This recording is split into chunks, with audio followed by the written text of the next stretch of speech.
Hi, I'm Rosela Mosing. I'm a somatic-based whole life leadership and presence coach.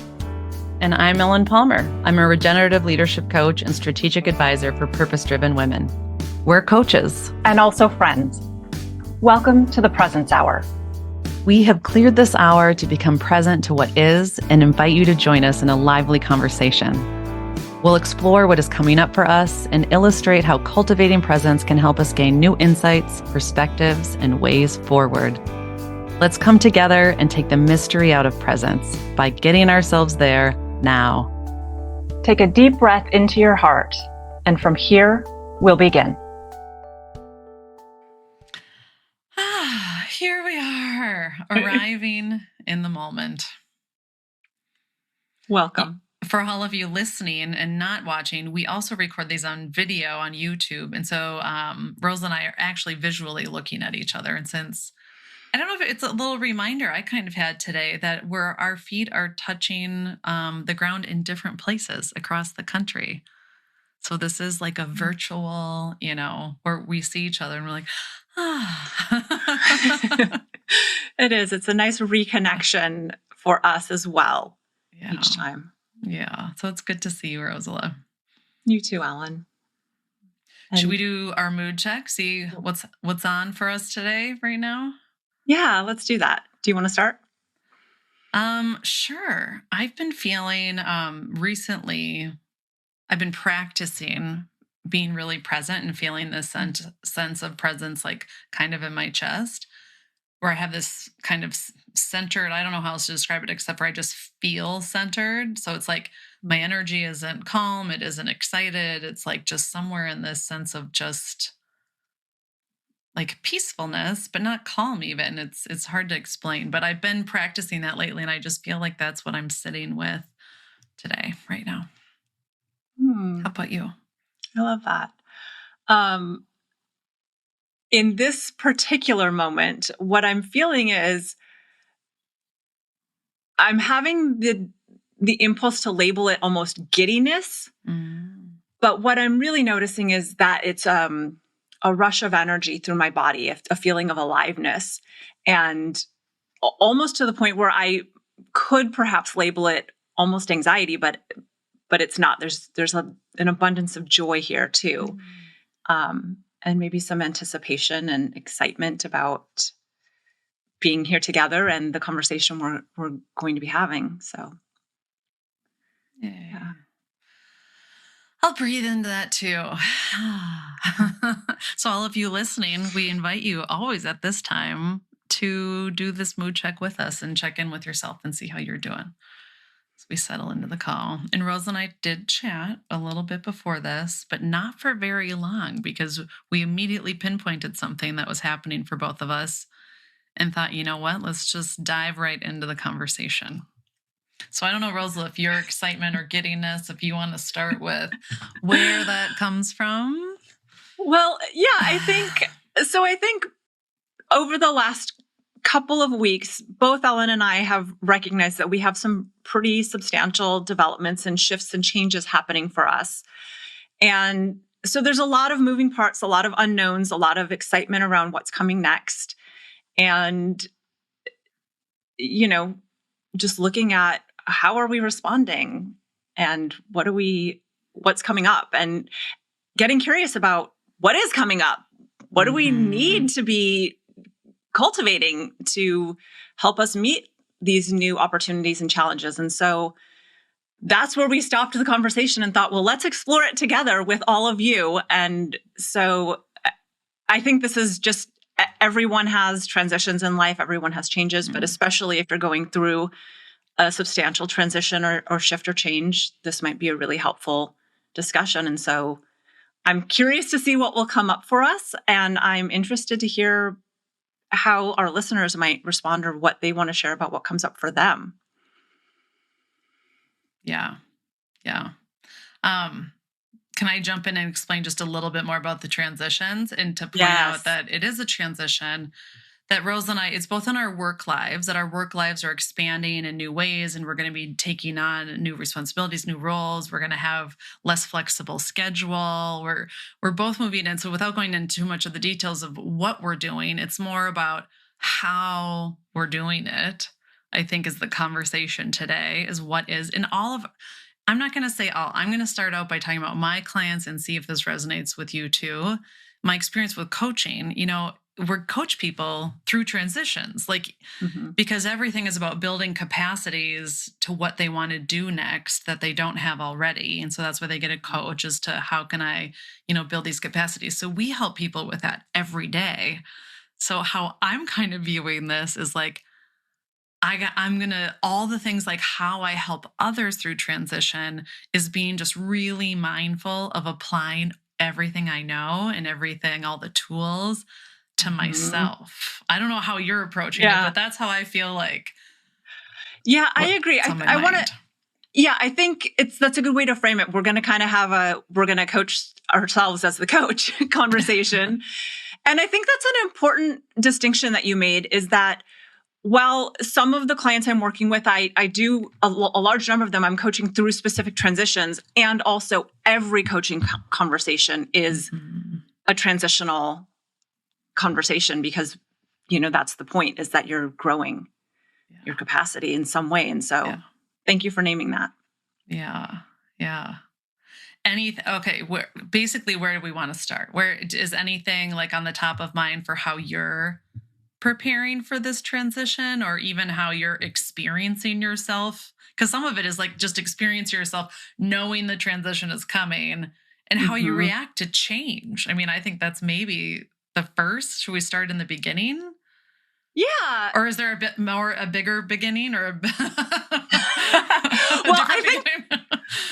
I think that's a good place to start. And as we get into it, maybe we'll see that there was a step prior that we haven't named yet. I think this is part of the process, is figuring out what is the process, what is the learning that we are applying.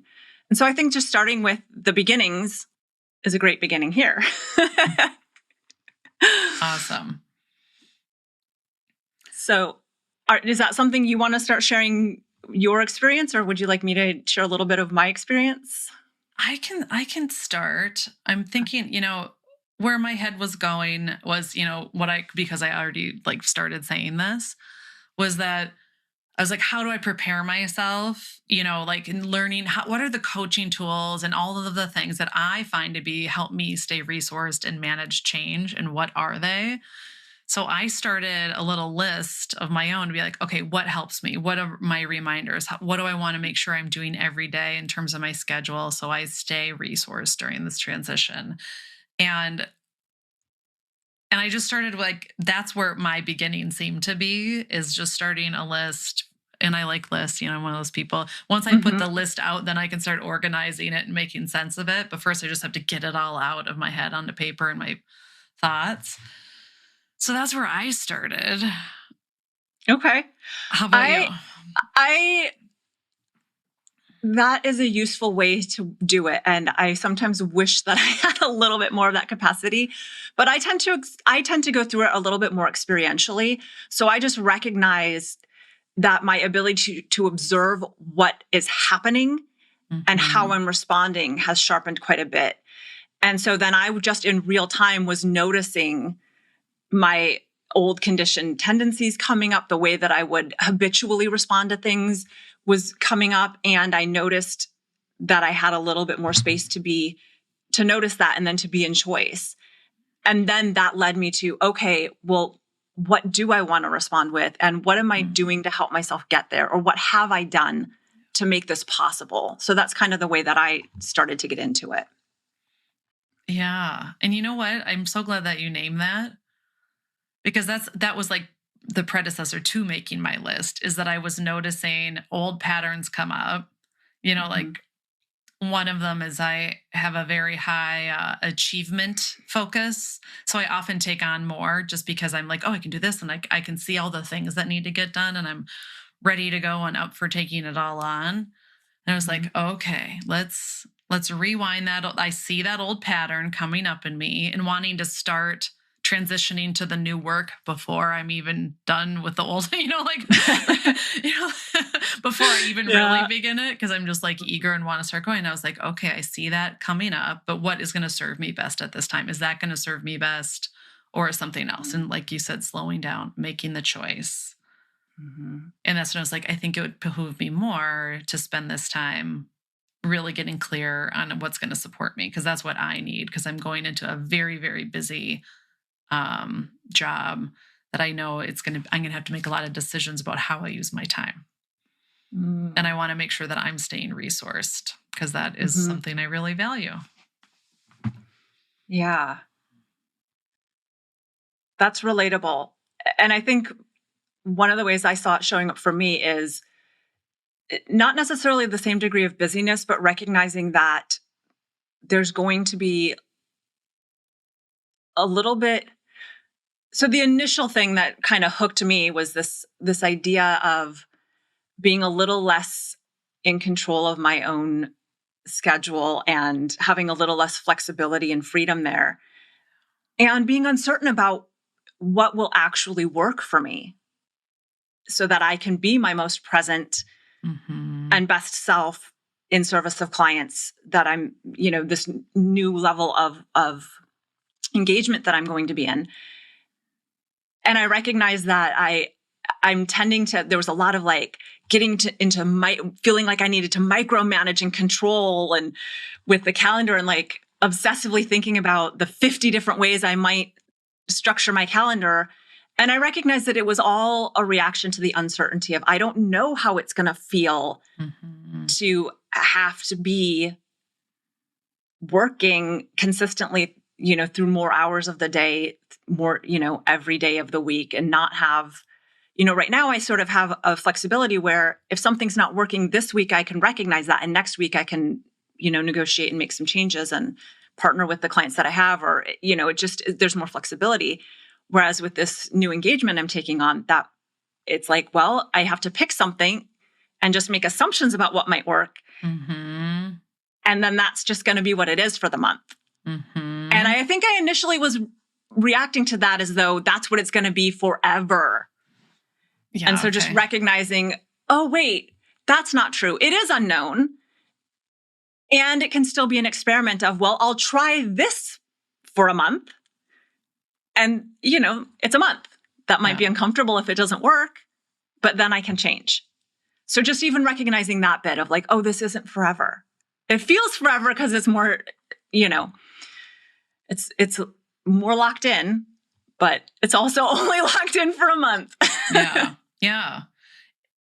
What I heard you, back to what is helping us during this transition, and in every transition for everyone listening is, you pinpointed uncertainty. Yeah. That it is the not knowing, because when you're moving into something new, no matter what it is uncertain.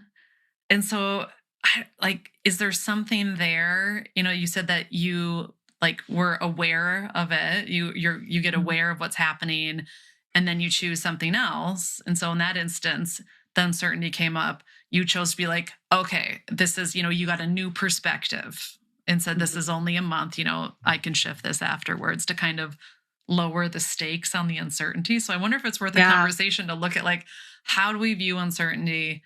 And I think everyone, especially, I just have this thing from COVID. Again, I don't want to talk in absolute, so I want to rewind the everyone comment, but to say that I've seen a lot more people with anxiety. I've seen a lot more people, and it's really since COVID, something happened, and it just seems to be, there's more people, and maybe it's just more in the media now, or I'm not sure, but it seems like really top of mind for a lot of folks.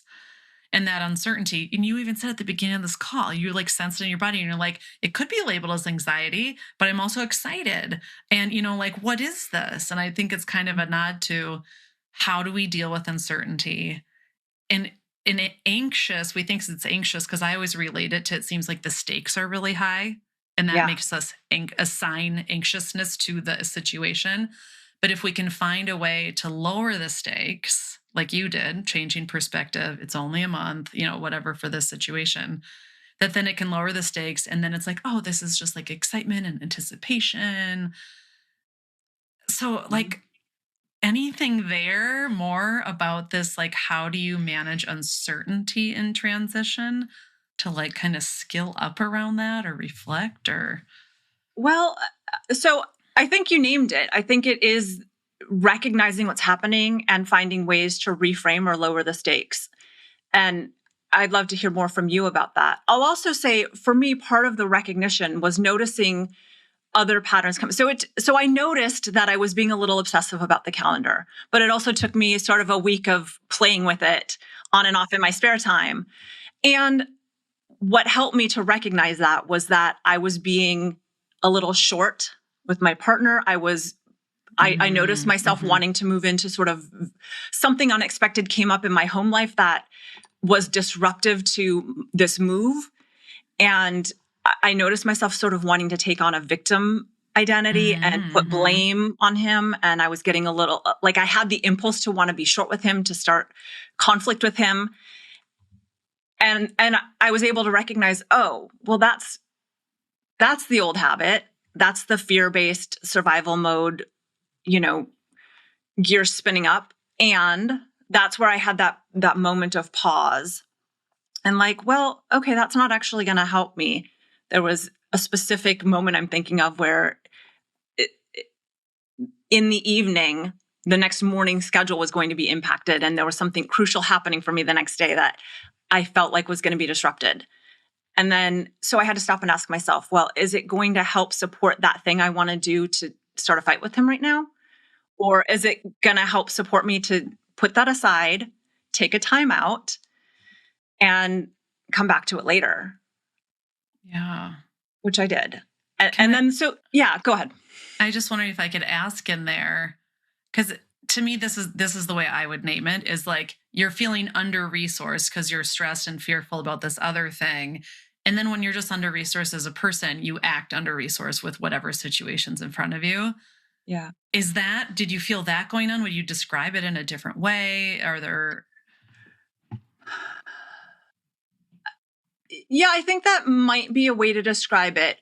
And I'll also say that this isn't a well-worn pathway for me. And so it just happens so quickly. Like I just react so quickly usually. And what I noticed happening is it felt like a lack of reciprocity to me in the negotiation of schedules. It also, and so then I want to assign, oh, you're not being supportive. You're not doing everything to help support my need right now. And my need feels very big right now. And then recognizing, but I'm not the only person here. And you actually are doing everything that you can, probably. And so what it is, I think you're naming it correctly. I do feel maybe not even under-resourced, but it's back to the uncertainty. I'm not sure how this thing is going to go tomorrow. And I need to be my best self. And I'm afraid. What if I'm not? What if this thing matters to me a lot? The stakes are really high. And what if it doesn't work out? And so I can't control that. And so I want to try to control the situation and you. Yeah. Because you're in the situation and contributing. Yeah. And so just recognizing that whole thing play out. Yeah. And where I do have control, which is how I respond, and where I don't, which is the external demands that are on each of us and the outcome of what's going to happen in this meeting tomorrow. Those are things I can't control. So just being able to name that for myself and to say, okay, what is the thing I can control is how I'm responding. The thing I can control is what do I need? How can I give that to myself? So that's sort of how I think it played out for me. I'd love to hear your thoughts about that or bring in some of your own experiences with this part of it. Yeah. I'm really liking that, if we name again, if we're looking at how do we deal with uncertainty in a transition, and I think it's very, like common humanity, that control, to name that was your experience. But I think that is like a super common experience, is that when you feel like a lack of control, you try and get control where you can. And I'm having this funny thing come up. So when I found out I was moving into this new position, it all happened very, very quickly. And then I had these home repairs that it was all of a sudden, my dishwasher broke. And then I was like undoing a water pipe for the dishwasher. And then a pipe actually broke under my sink. And then I flooded the basement. And then, so then I had a dishwasher problem and a flooded problem. And I was just like, oh, like, because my energy anyway was like kind of heightened and like I was talking about earlier, that my achiever came in and was like, oh, this, and oh, we could do this, and oh, I should start moving on that. And so all of a sudden I had some tangible thing to control because all of this stuff happened. And then I like swooped in and was like, all right, like I cleaned up that flooding and I got that plumber and I like figured everything out and just like go, like, because I had something to focus on. And I was like laughing after it happened because my energy was all whooped up, and it kind of gave me something for that whooped up energy to be applied to. So now in reflection with this conversation about control is like, not only did it let me do something, because I felt like I really wanted to start doing even before I had like a natural opportunity to, but it helped me work through that energy and control a physical, tangible situation. Yeah. And that in some way, I mean, I really left because it was actually ended up being a really easy fix with both of the things, to the point where both repair people just like charged me the fee for coming out. So it was kind of like I flooded the house and whatever, all for naught. And I think I'm a logical person and know how things work to an extent. And so it was really like so out of my control, but then really it wasn't my control in the end. And I just am still reflecting on that situation of being like, did I just make that all up?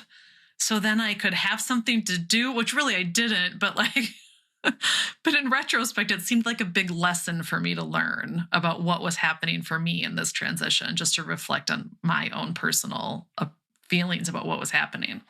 Yeah, I appreciate that question about did I make that up? And so I think that there's a nice distinction here that I just want to highlight, is that we each chose a different way to sort of recognize and expel the energy. You found a thing to put the energy into, a thing to do, and I found a way to be with the energy and let it just naturally dissipate. And I think both of those are really valid ways to work through or be with this uncertainty and control dynamic, or any kind of move into uncertainty or change.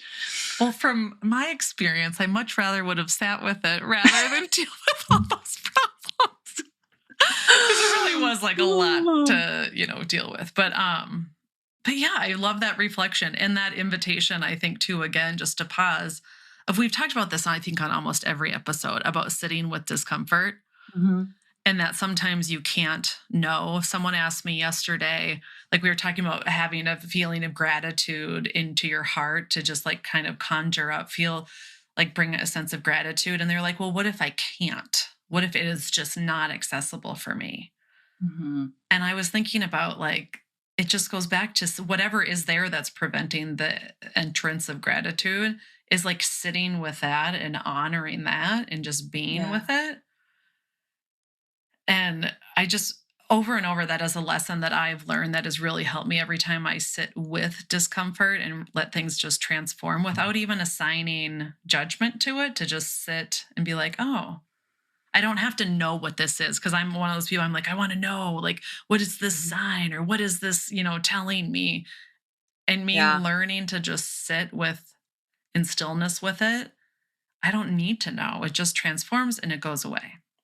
Yeah. Can you talk a little bit? I know we do talk a lot about sitting with discomfort, and we've talked a little bit about ways to do that, but I also still think it's one of those things that can be pretty elusive and challenging. Yeah.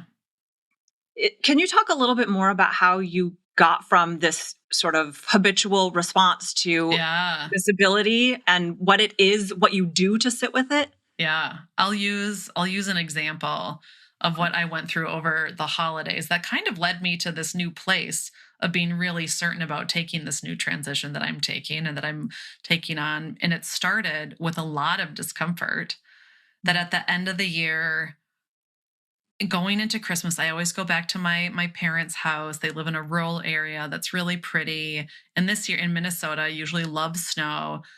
like lots of snow. Usually we're outside just in the snow, like my kids and my family for like 5 days. And it rained for 4 days straight over Christmas. So no snow, which was a bummer. And then rain for 4 days. And so we were all like stuck in the house with my sister and my brother and my parents and my family.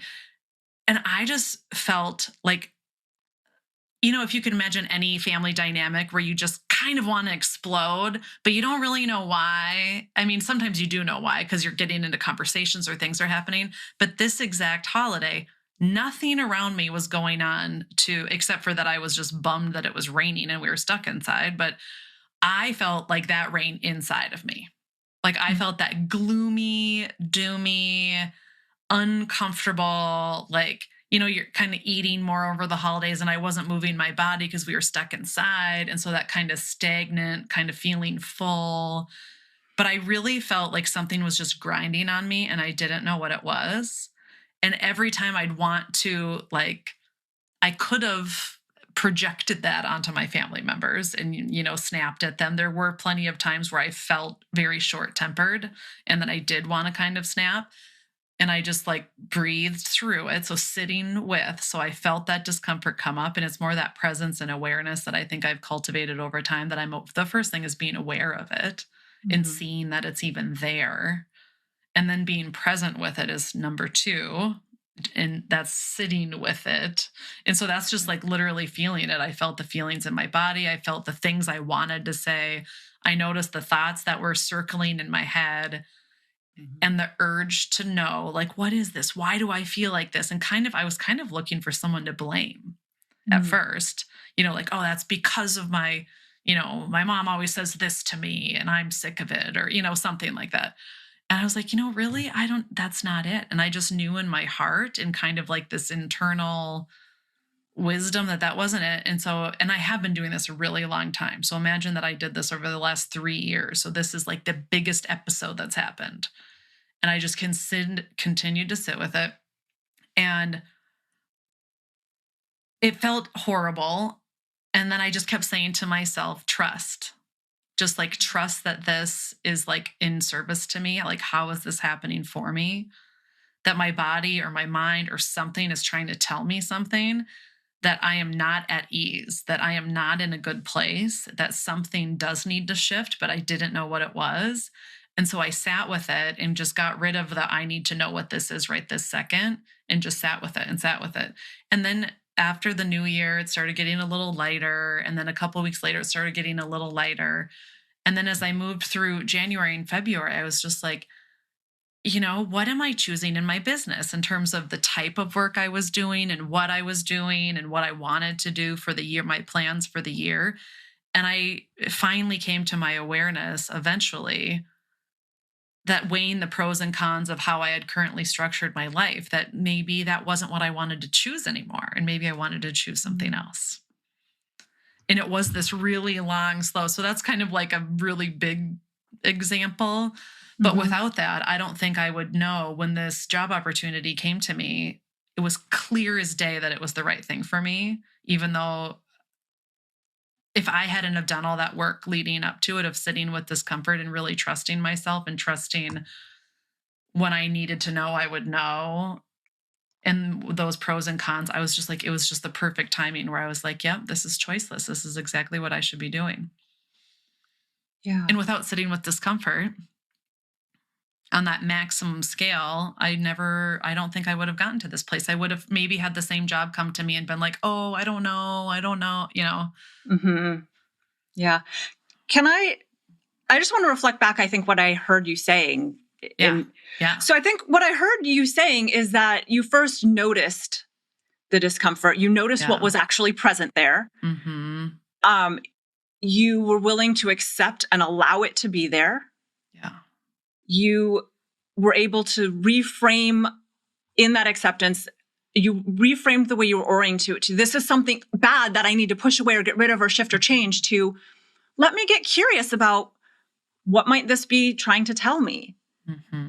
And then allowed yourself to reframe the thoughts that you were having about it. And so there was this acceptance, curiosity, reframing, allowing. Yeah. And that's where the clarity and the eventual ease came from. Yeah. Does that sound right? Is Yeah. there anything to add to that? Well, I think the other thing to really point out is that we want like instant gratification, many of us. Yes. And Yes. I think that is in that back to that, like, I want to know what this means. I want to know why I'm uncomfortable. And so like, I think we jump to like the meaning making maybe too quickly, and that we don't get that satisfaction. I mean, I definitely had no satisfaction in sitting in that muck. I called it. I was like in the muck. And then still not knowing into January, I'm like, oh, I feel lighter, but I don't know why. And so it's back to that trust, is just trusting and sitting with it, and everything has the right time when you're ready, to know it or hear it, and to not force it. Because I think it goes back to that. I released control. Yeah. Because I now knew I was in some kind of transition, uncertainty kind of space.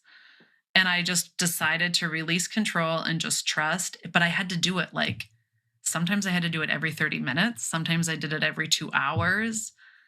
And it's not some like linear up, going up. It's like you're going down, up, down, around. But you finally get from point A to point B. But that path is not straight. And to feel okay about being, like, life is all about being on that path with the ups and the downs. So I didn't like put my life on hold until I figured it out either. Yeah. Thank you for making that distinction, because I think that's a really important part of it is that ability to trust, and the fact that it is, I'll echo that. I think it was a continual coming back to the decision to trust, the decision to let go of a hard hold on control. Yeah.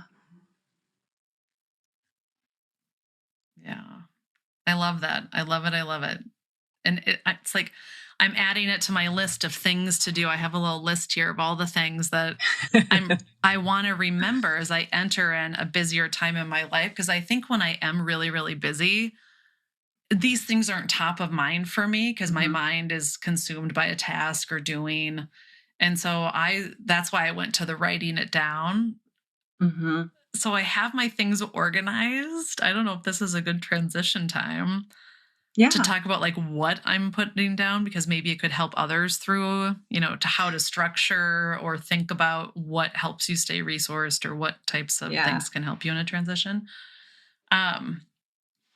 I put down like things to remember to do and things to remember to say to myself. So there's certain things that I want to remember, like I have the power to choose is one of mine. That if I ever feel like I am, you mentioned earlier, moving into that like victim mentality, like this is happening to me. And back to my achiever thing, that I take on a lot. And usually it's my design that I'm taking on all these things. And so to remind myself, I have the power to choose. And some of that could be like pausing work and taking a walk in the middle of the day, that I can choose to care about my own well-being in the mix of everything else. So that's one of my favorites. Do you have any favorites that you go to? I have a few. And I think before getting into specifics, I also want to mention, I think this is serving us now well, because like you said earlier, we've both been in these practices or experimenting with what practices work for us over the last 3 years. And so it does take time to figure out what are the practices that best support you, and to develop a habit of them before you need them. Right. So one of my go-tos, well, I have a couple. I think orienting to that 3-dimensional centering that we've talked about and done in practice together here. That is a foundational practice that I do daily throughout the day. I do it sometimes in the middle of our conversations. Sometimes I do go for a daily walk, and I will practice moving from center when I'm in my walk. And so it's just a way to orient my way of being in the world, is noticing, am I moving or being centered? Can I? Where am I not? How does that impact me? So things like that, just as a sort of a foundational practice that you can do anytime. Like you can do it as like a practice that we've done for 10 minutes as a meditation. You can do it, in 10 seconds. We could do it right now while we're in this conversation. Yeah. Can you say a little bit more about what, feeling centered feels like to you, and then why it is, why that practice supports you of like going back to your center and having a center to return to? Yeah.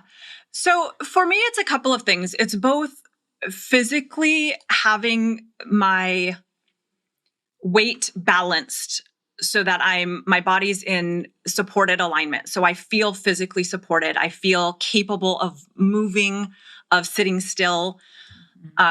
So there's that. There's also just the energetic alignment of being in this moment and of moving from a place that feels like, again, that I can support, I can balance, I can move. If some little trigger, some little catch comes at me.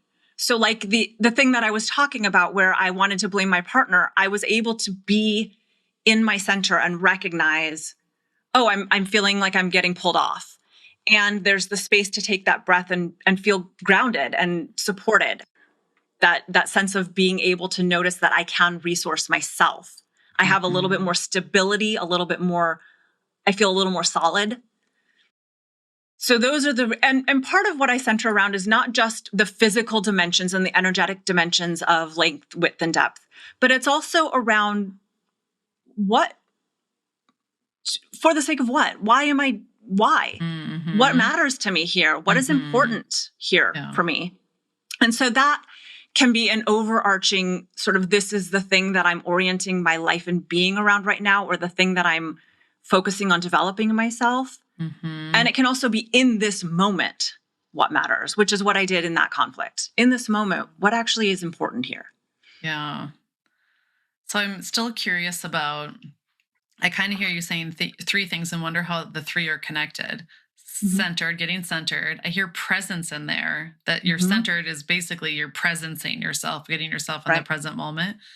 And then centering on what matters most in the moment. So like presence, centering what matters most. It kind of seems one and the same, but relational, anything. I think it is. I think that's the centering practice for me is a presencing practice and an orientation around, because I'm thinking about, in my length, I'm orienting to my individual dignity and the dignity of all, right? And in my width, I'm thinking about my connection to others and the boundaries that I want or need to have. And in my depth, I'm thinking about both my past and the resources and support that I have, the skills that I've developed, the knowledge I have, and the orientation to what's in front of me in the future and what's coming. And so then from that centered place that you can actually feel in your low belly when you're balanced, like think about surfing or skateboarding, how you have to really hold that center. That's the present moment. That's this moment. That's where you can notice all of the resources and support you have. You can notice what do you need and where do you want to go. And then you have that solid stability to begin to move into it. Yeah. I think this might be a good time to point out again what you had already said about how long you've been practicing that. And that the reason that you practice it is so it's there for you during times of transition like this. And I think that is something between the two of us that is a common thread during this transition. And what we're talking about today are what are all the tools that we've built, that are supporting us in this transition. And we've really built them over time. So it's not like we all of a sudden, like before we said, I didn't all of a sudden be able to sit with discomfort, like out of the blue. It's like I tried and tried and tried and trusted and trusted and trusted. And the same with this centering practice that you've done with the length, width, and depth.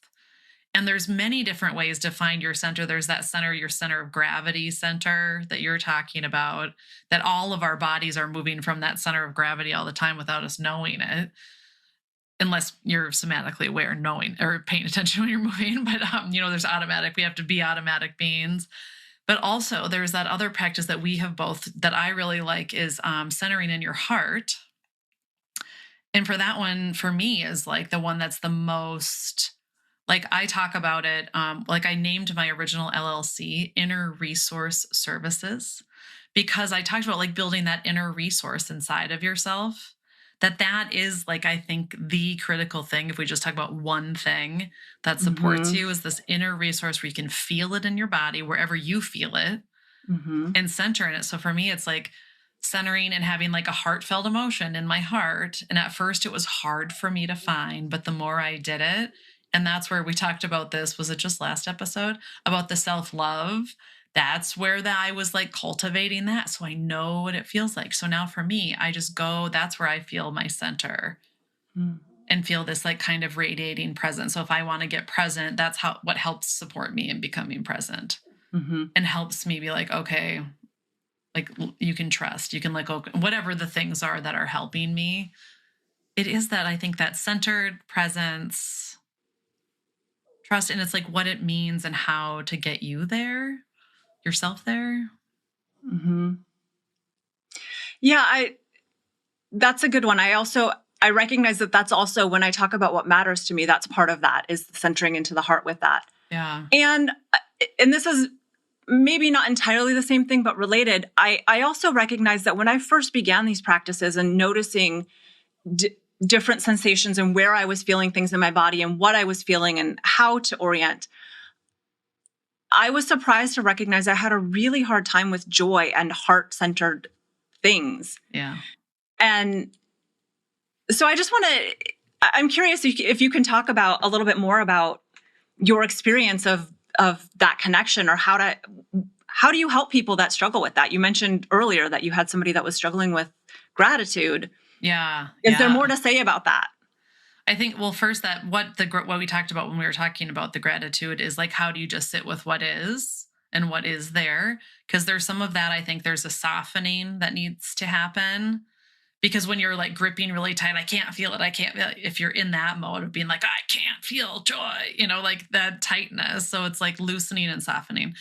But where I recommend to clients to start with this, if they're really like, I can't access joy, I just say, what do you do? Like, start noticing things in your everyday life that you already do that either like you enjoy, that you're like, oh yeah. And then let yourself enjoy it. Because if you already, like, let's say I had one woman who loved tea. And so she liked having tea every afternoon as like her kind of treat, a comforting thing. So I was like, okay, the tea, then if you enjoy it, now what would it be like when you have that tea to just like hold it for, it could just be a couple seconds to be like, and smell it and hold it and feel the warmth and actually let yourself really enjoy the tea, the thing you already know you like a little bit. Or another way, and that's more common, people have animals that naturally they love sitting with and petting. So it's just it's about being present in the moment to what's already there, essentially. And just letting yourself feel it just a little bit more. And sometimes you can get that glimpse for a little bit, but once you get the glimpse of what it feels like, when you like love your pet and you're like stroking them or whatever, and feeling that for that little bit, then you can start seeing, once you identify what that feeling is in your body, because you felt it with the tea or with the dog, then you can start being like, oh, I'm walking, and oh, I actually like walking in nature, like, because you feel that feeling come up in you. So first you just have to identify it in some little teeny way of what you already do and you already like, and then you just build on it. I think that's the shortest way of saying what I just said. Yeah. So what I'm hearing you say is both sort of savoring the thing and also allowing yourself to notice sensationally what you're experiencing. Yeah. Yes. Like inside your body. Yep. Yeah. So thank you for naming that. And I'd like to add one other thing that I have found to be helpful, if that's okay. And sometimes before you can even get there is to notice, okay, what is the thing that's stuck, or what feels like could you support? And so I will sometimes just, and we've talked about this before too, but like I might just actually put my hand on my chest and just press in and put a little pressure there to like, okay, heart, you're supported here, or whatever that feeling is that I wish wasn't there. I can support it. Yeah. The bracing that I'm feeling, that I'm like, oh, I don't, there's something that's bracing or trying to protect me, that I might brace for it. Yeah. Or if I'm like wanting to push something away, I might find a wall and push, give it a little more support. Yeah, interesting. And in like a physical way, support Yeah. too. Yeah, exactly. So it's like an embodied practice. Right. And I was about to go there too. That's what had come up for me. Is like the body has a lot to do with this Mhm. about feeling joy, feeling gratitude, feeling either constriction, like the negative feelings are usually there's some kind of constriction associated, or, like that anxiety, fluttery, like some kind of. And then there's the expansion of you thinking of like joy or happiness or gratitude is a kind of more of an expanding kind of sensation. So I've also been thinking a lot about the body, the soma, and having to my body had to adjust in the beginning when I really started doing these centering practices. And I might have mentioned this in an earlier episode, but I literally had to like sit differently in my chest to allow and if you knew me then and knew me now, you would not think my posture is dramatically different. So it's not like I'm walking around like totally different. But there is this expansion in my like the intercostal muscles in my ribs, and my physical body is formed in a different way. And I actually went to a chiropractor for many months because I was like opening my heart more and more through these heart-centered practices. Mhm. But my body was held, my bones and my fascia was literally held in this other constricted shape that didn't know how to feel joy or extreme Mhm. happiness or satisfaction. And so I have adjusted over time, and I literally, it's this creating the body cage that allows for joy or happiness or any, of the things that you wish, Mhm. those kind of feelings that you'd like to move into is playing with the body. So I love that you said to honor the constriction and how can you work with that and support it? Mhm. Because it's not all about like rainbows and sunshine and getting your body open. It's like, how do you really tend to the fact that it doesn't want to open in the first place? Yeah. I think what you just said is also very important, though, because that's also something that I've had to do, that I have done in my journey, is recognize that I had a lot of constriction. And like you might say that my posture is dramatically different now. And it continues to be. I continue to notice places of deep tension in my body. And so there's both just the awareness and supporting and allowing. And there's also, I actually have a regular yoga practice. I have practices to help support that expansion and that growth. And I'm becoming more aware of how, I noticed that I never noticed this until I was on Zoom calls all the time, that my posture, this was my normal posture, to have my head slightly tilted to the right Oh, because there's so yeah. much tension. And that felt straight. This, having my head straight up, felt like I was at an angle. And so recognizing both what feels right in my body and what Mhm. is the way that I want to be, and then gradually, slowly over time. Again, I've been in a regular Yeah. yoga Yeah. practice for 3 years, and I Yeah. still see small but noticeable changes. So it's that acceptance of, I can't do all of the things. I'm not as bendy as I'd like to be. There's still lots of tension in my body, and Mhm. I'm more open than I've ever been.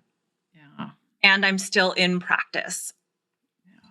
So I think, but that is a way that I consciously, intentionally support my desire to expand and to become more open and more heart connected, Yeah. is through these intentional practices. Yeah.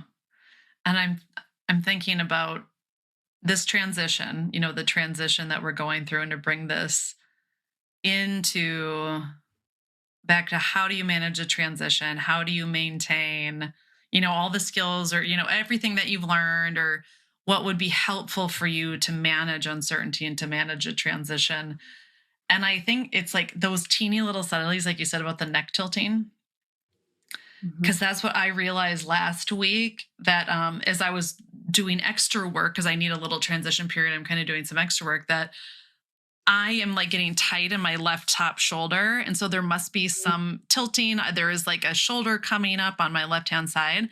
And so when I was like trying to make my shoulder straight and do like open my heart, or, just kind of my normal posture now, I was realizing my normal posture was shifting back into old patterns. of when I used to sit at my desk for longer hours. And, like I think I put my left arm up on my desk after a while. And so then it creates this kind of like up, like my left shoulder goes up. And then I did some Kundalini yoga at this retreat I was at this weekend, and they have you tilt your shoulders back and forth when you breathe. And I was like, oh, okay. I really noticed that was that old pattern. So now that's going to be one of my signs when I'm going into this transition, that if I feel that shoulder come up, it's time to like roll my shoulders or get up and walk around a little bit, because I want to maintain like the health of my body in this new role where I might be sitting for longer. Yeah. So what I'm hearing you say is going to be really helpful and supportive is that you're not just making the list of the practices or the supportive things that you want to be doing, but you're also recognizing the physically embodied and habitual patterns that you've been in and naming those so that you can be already aware of if you notice them coming back in. Yes, completely. And my little list, because I talked a little bit about like, what, phrases do I want to remember? But I have other like regulating practices, like, I want to take 3 deep breaths before every meeting, because that has really helped. That's something I've talked to my clients about a lot, and that it has helped them. And I'm like, I'm going to do that myself. But one of the things that you just named that's on my list is what I'm going to watch out for in terms of like my old patterns of dominant personality traits is, I think we already talked, like I'm the overachiever one that's taking on too much. So I'm going to watch that to be like, okay, is this reasonable? Because I still want to, be like a high performer and get stuff done, because that's like what I love doing.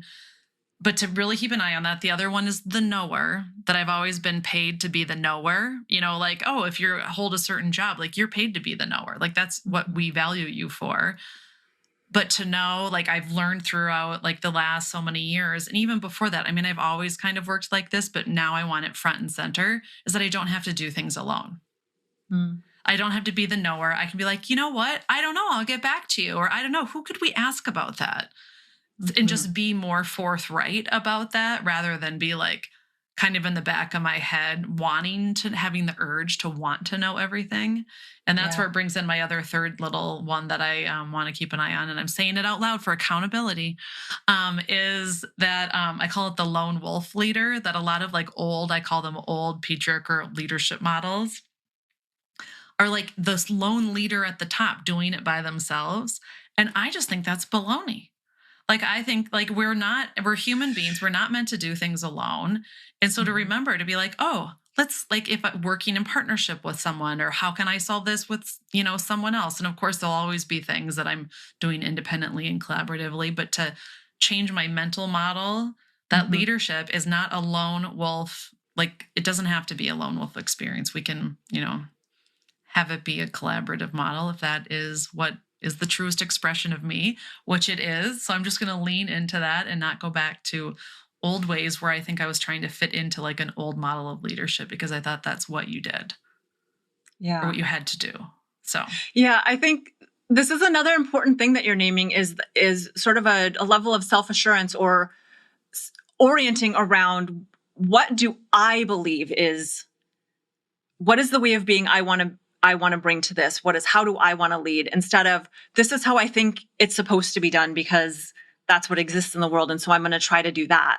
But what can I create here? How can I make this work for both the external circumstances and myself? Yeah. And I really think that's when the best work happens, is if I'm the fullest expression of myself. I mean, that's why we hire people. That's why we work together, is because we want people to be the most of what they can do. And I call it like authentic leadership, or, there's lots of different ways to talk about it, but I'm just so excited to lean into that with like more language as a coach, that we have language around that, and coaching so many other women leaders that I can see, I just have more self-awareness about it in the world. And so then I can have more self-awareness about it and just keep recentering in what matters most to me. Like you said, I mean, I think I love that as like the underlying takeaway, is like centering in yourself in the present moment and what matters most to you is like a great place to start no matter what's happening. Well, I agree. And on that note, Is there anything more to say, or are you ready to move into maybe a practice to help us get there? I'm ready to move into a practice. Is there anything else you want to say as a closing thought on this? I think you summed it up nicely, and I'm ready to practice. Okay. Yay. All right. So I'm going to lead the practice today. So everyone can just get comfortable, find a comfortable seat. And if you are able to close your eyes, you can go ahead and close your eyes. But if you're in a situation where that would not be good, do not do that. And we're going to start by sensing into the bottom of your body and just allow the bottom half of your body to get heavy and grounded. And I want you to let gravity do the work there. So there's nothing you have to do to feel heavy or grounded.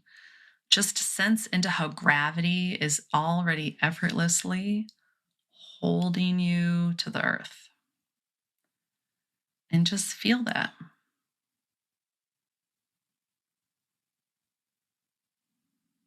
And allow it to ground you and hold you to the earth.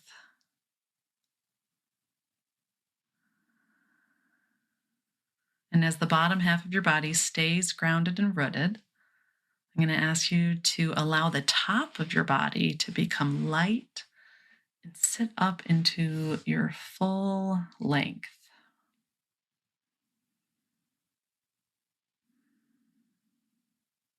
And then notice that you are breathing. And feel the breath as it naturally flows in and out of the body.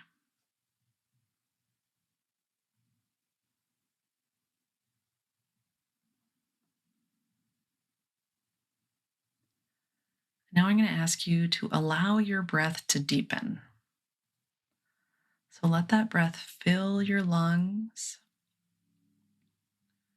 And let those inhales make it all the way down to your belly, as if you're blowing up your belly like a balloon and letting it all soften on the exhale.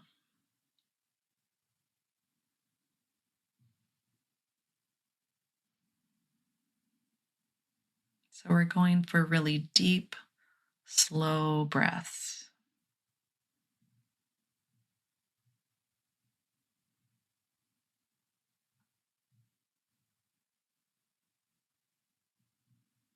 And then on your next inhale, let your breath fill up your entire body. So pull that breath into your body and have it go all the way out to your fingertips, to the tips of your toes, the tips of your ears and your nose. Just imagine that breath filling up your entire body.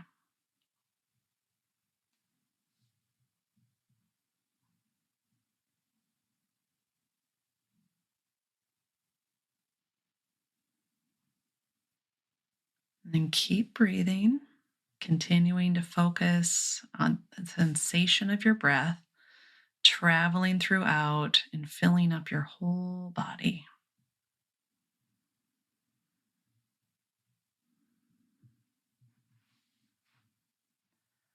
And now we're going to bring the body alive with all of your senses. So as you breathe into your entire body, what do you hear?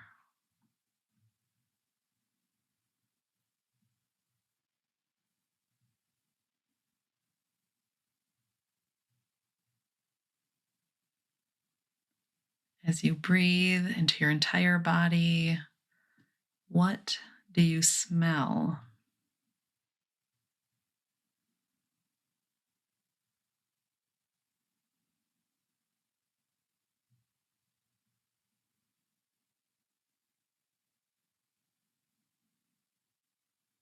As you breathe into your entire body, what do you taste?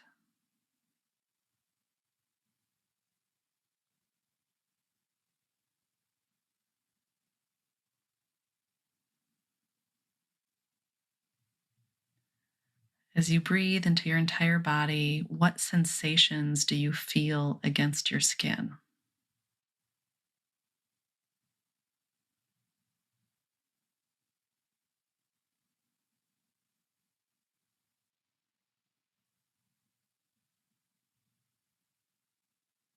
As you breathe into your entire body, what sensations do you feel on the inside of your body?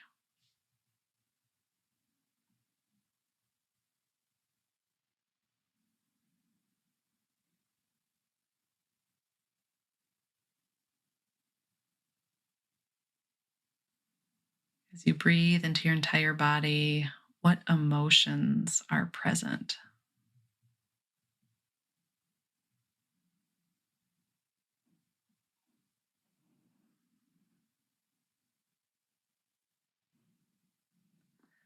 As you breathe into your entire body, how is your balance in relation to the earth? Are you tilted in any way?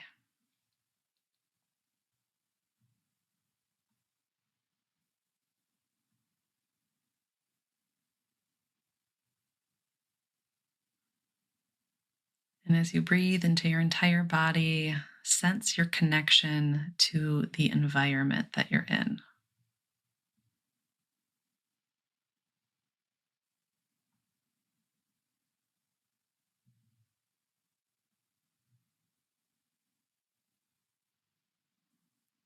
And now expand your awareness and tap into all of your senses simultaneously. Continue to allow the breath to fill your entire body and open all of your senses and allow yourself to expand them with each new breath.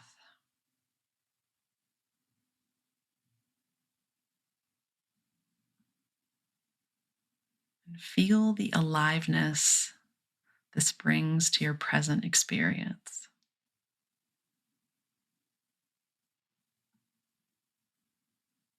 Continue to breathe and just feel your own aliveness.